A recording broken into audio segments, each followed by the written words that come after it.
Welcome back. President Biden offered a full endorsement for his vice president. The highest ranking woman ever in American politics is a former U.S. Senator and California Attorney General. Ed Gordon has more on Harris's background and her place in history.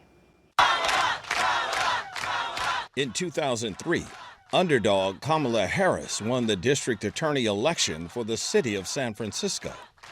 Most important things don't come easy. Her victory marked the start of a political career that certainly would not come easy. Harris graduated from Howard University in 1986. I chaired the Economic Society. I was on the Howard debate team. She then graduated from law school from the University of California, Hastings in 1989, and public service was her calling.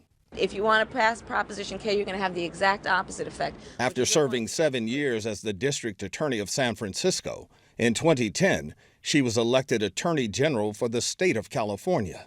She broke barriers as the first Black and South Asian woman to hold the position, which she did for 6 years before she stepped into national politics. Attorney General Kamala Harris just made it official. She is running for U.S. Senate. We know this is the first open Senate seat we've had in almost a quarter of a century.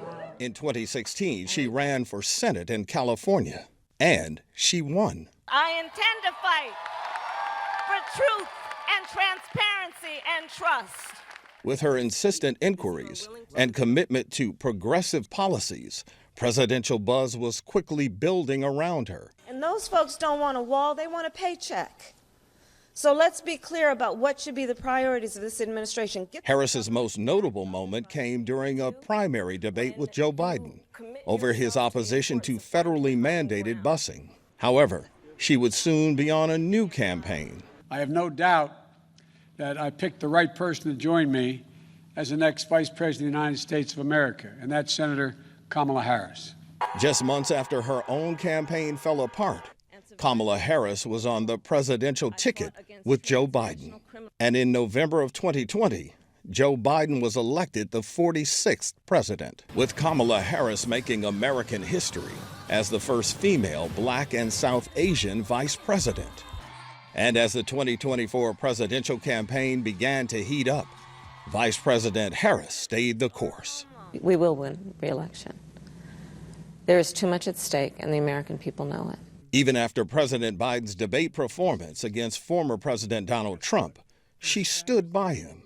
Look, Joe Biden is our nominee.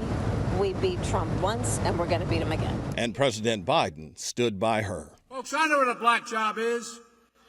It's the Vice President of the United States. But as President Biden drops out of the race, the focus is now on Vice President Harris. Will she be able to win the nomination and make history again?